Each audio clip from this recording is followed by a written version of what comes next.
Star producer Dil Raju and Nithin కాంబినేషన్లో వస్తున్నటువంటి మూవీనే తమ్ముడు. తమ్ముడు జూలై 4న రిలీజ్ అవబోతుంది. అయితే ఈ సినిమాకి సంబంధించినటువంటి ప్రమోషన్స్లో భాగంగా దిల్ రాజుకు అండ్ అదేవిధంగా నితిన్కి మధ్య ఒక ఇంటర్వ్యూ జరిగింది. అయితే దాంట్లో నితిన్ అన్నాడు, నా లోపల ఉన్నటువంటి మైనస్ ఏంటి అని కూడా ఆయన అడగడం జరిగింది. అడిగితే దానికి దిల్ రాజు సమాధానం ఇస్తూ, నువ్వు ఒకే తరహా క్యారెక్టర్స్ చేస్తున్నావి అండ్ నీతో పాటు వచ్చినటువంటి young tiger NTR and Allu Arjun ఈ స్కేల్ ఎవరైతే ఉన్నారో వీళ్ళు పాన్ ఇండియా స్థాయిలో ఎదిగారు. బట్ నువ్వు మాత్రం అదే తరహాలో ఉన్నట్లు అనిపించింది. బట్ నిన్ను నువ్వు మలుచుకోవడంలో ఎక్కడో కొంచెం తప్పు చేసావేమో అన్న ఉద్దేశంలో దిల్ రాజు చెప్పడం జరిగింది. అయితే దానికి నితిన్ కూడా యాక్సెప్ట్ చేసినట్టుగానే కనిపించింది. అయితే మరి ఎందుకు ఇప్పుడు ఈ టాపిక్ వచ్చింది అనుకుంటున్నారా?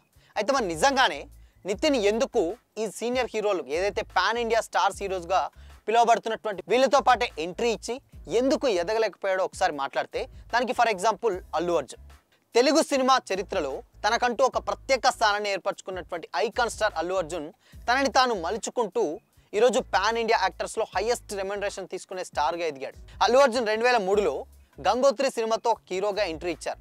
ఈ సినిమాని legendary director K Raghavendra Rao direct చేశారు. సినిమా హిట్ అయినప్పటికీ అల్లు అర్జున్కి హీరోగా అనుకున్నంత పేరు రాలేదు. ఇతడు హీరోనా అని కూడా అప్పట్లో చాలా మంది కామెంట్లు చేశారు.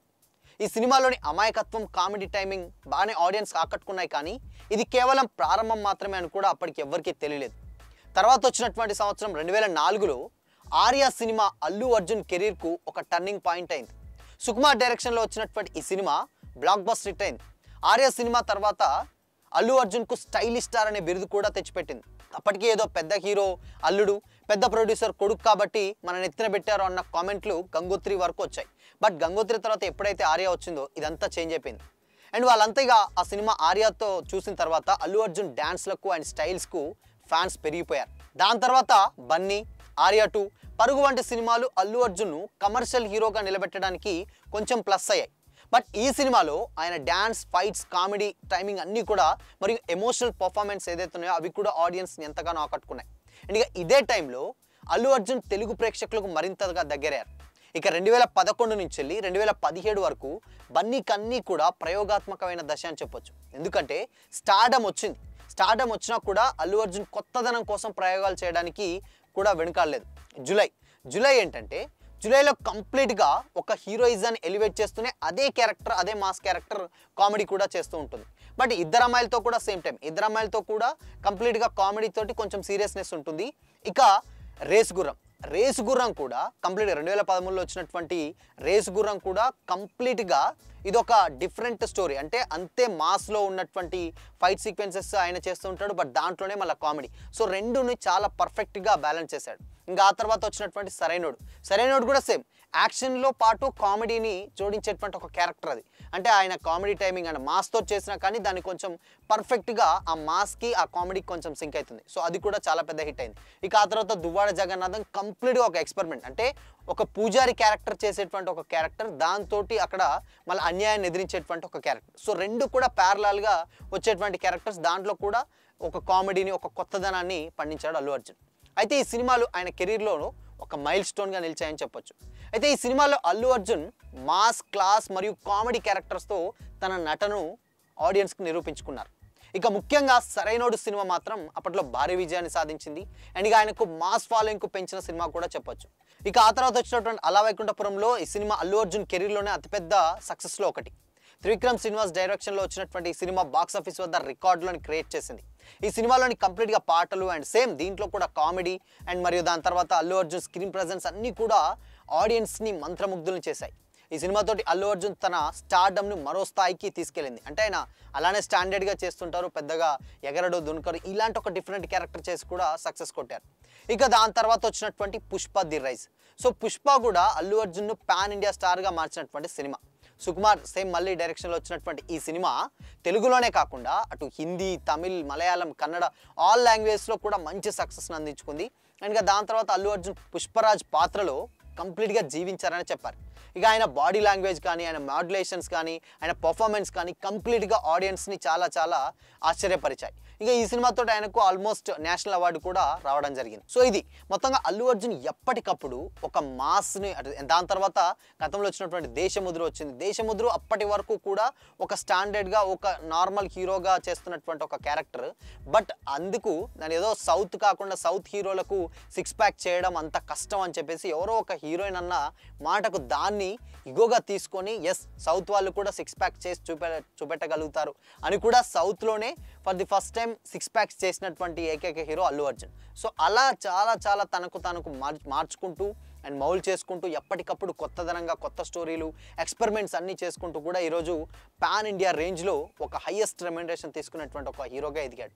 అయితే ఇక్కడగా నితిన్ గురించి మాట్లాడుకుంటే నితిన్ కూడా కంప్లీట్గా అదే జనరేషన్ నుంచి వచ్చినటువంటి హీరో. జయన్ సినిమాతోటి ఇండస్ట్రీలోకి ఎంట్రీ ఇచ్చినటువంటి నితిన్ ఆ తర్వాత ఎన్నో కిట్స్ బ్లాక్ బస్టర్స్ ఇచ్చాడు. కానీ ప్రభాస్, అల్లు అర్జున్, జూనియర్ ఎన్టీఆర్ లాంటి వాళ్ళు కూడా పాన్ ఇండియా రేంజ్లో స్టార్స్గా ఎదిగారు. బట్ నితిన్ ఎందుకో ఆ రేస్లో వెనకబడ్డాడని అనిపిస్తుంది. నితిన్ కెరీర్ చూస్తే హిట్స్ కంటే ఎక్కువగా ఫ్లాప్సే ఎక్కువగా కనబడతాయి. జయం, దిల్, శ్రీ ఆంజనేయం, సై లాంటి హిట్స్ తర్వాత లేటెస్ట్గా భీష్మ లైక్ ఆ టైప్ ఆఫ్ ఇష్క్ అవి వచ్చినాయి. బట్ దాని తర్వాత నితిన్ దాదాపు 12 ఏళ్ల పాటు అంటే ఆ గ్యాప్లో ఒక్క సరైన హిట్ కూడా లేకుండా చాలా ఫ్లాప్ సినిమాలు చేశాడు.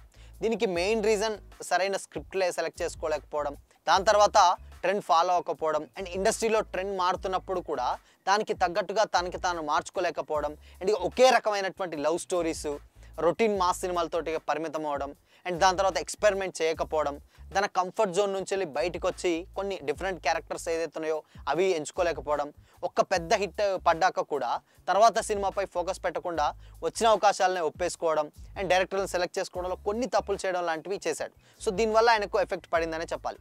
అయితే నితిన్ కెరీర్లో చాలామంది కొత్త డైరెక్టర్లతో వర్క్ చేశాడు. బట్ ఇది మంచిదే అయినా కానీ ఎక్స్పీరియన్స్ లేని డైరెక్టర్లతో వరుసగా సినిమాలు చేయడం వల్ల కొన్నిసార్లు స్టోరీ అండ్ ఆ స్క్రీన్ ప్లేపై కూడా సరైన పట్టు లేకుండా పోయింది. ఇక దాని తర్వాత స్టార్ డైరెక్టర్స్తో ఎక్కువ సినిమాలు చేయకపోవడం కూడా ఒక పెద్ద లోపంగానే చెప్పొచ్చు. స్టార్ డైరెక్టర్స్తో చేస్తే ఏంటంటే సినిమాలు కంప్లీట్గా వాటికి పబ్లిసిటీలు అండ్ మార్కెటింగ్ కూడా బాగా అవుతుంది, బిజినెస్ కూడా అవుతుంది. అయితే పాన్ ఇండియా స్టార్గా ఎదగాలంటే కేవలం మంచి సినిమాలు చేస్తే సరిపోదు, ఆ సినిమాలకు సరిగ్గా మార్కెటింగ్ కూడా చేయాలి. నితిన్ సినిమాలకు భారీగానే ప్రచారం జరిగిందనే మాట చాలా తక్కువ వింటూ ఉంటాం మనం. ఇంకా తన మార్కెట్ను విస్తరించుకోవడంలో నితిన్ ఎందుకో డెఫినెట్గా వెనకబడ్డాడనే చెప్పాలి. ఇతర లాంగ్వేజ్లోకి డబ్ చేసినటువంటి సినిమాలు రిలీజ్ చేసినా వాటికి సరైనటువంటి ప్రమోషన్స్ కూడా లేకపోవడం వల్ల అవి ఎక్స్పెక్ట్ చేసినటువంటి సక్సెస్ అయితే రాలేదు. ఇక సొంతంగా ఇమేజ్ క్రియేట్ చేసుకోలేకపోవడం వంటివి కూడా జరిగాడు. అయితే గతంలో నితిన్ చేసినటువంటి సినిమాలు చూస్తే విక్టరీ కావచ్చు, టక్కరి, మారో, రెచ్చిపో, సీతారాముల కళ్యాణం, లంకలో నుండి లేటెస్ట్గా రిలీజ్ అయినటువంటి ఎక్స్ట్రాఆర్డినరీ అండ్ రోబిన్ హుడ్, చెక్ వరకు అండ్ అదేవిధంగా రంగ్ దే వరకు కూడా ఒకే గెటప్ ఉంటుంది, ఒకే తరహా యాక్టింగ్ ఉండడం వల్ల ఆడియన్స్ ఎందుకో ఎక్కువగా రిసీవ్ చేసుకోలేకపోయారు.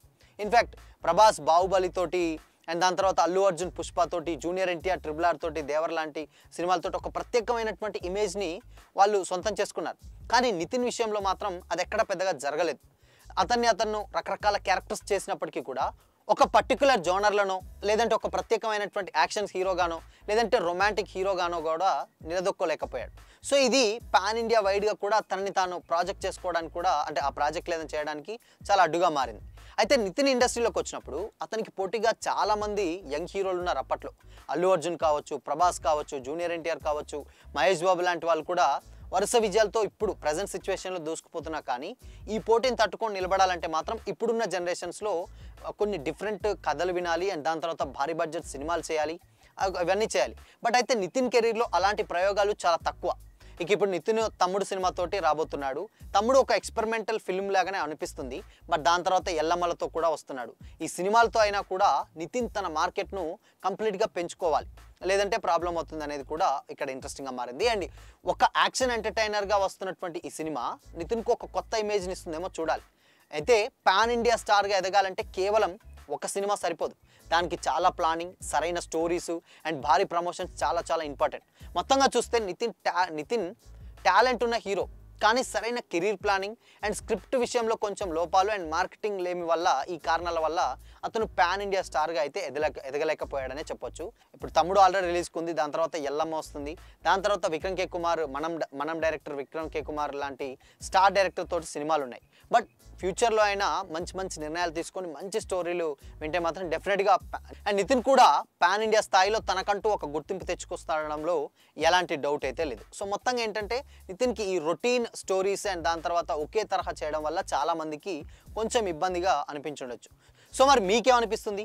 అల్లు అర్జున్లా తనకు తాను ఎప్పటికప్పుడు మార్చుకుంటూ కొత్త రకమైనటువంటి ప్రయోగాలు చేయకపోవడం వలన, లేదంటే చేసినవి బాగానే ఉన్నా కానీ బట్ ఆయన మాడ్యులేషన్స్ లేకపోతే యాక్టింగ్ స్కిల్స్ లేదంటే చేసేటువంటి క్యారెక్టరైజేషన్స్ గెటప్స్ కూడా ఇవన్నీ కొంచెం ప్రాబ్లం అయ్యాయి. సో మరి వీళ్ళిద్దరి కంపారిజన్ చూస్తే మీకు ఇన్ కేస్ నితిన్ స్టార్గా ఎదగకపోవడానికి మీకేమనిపిస్తుందో కామెంట్ చేసి చెప్పండి.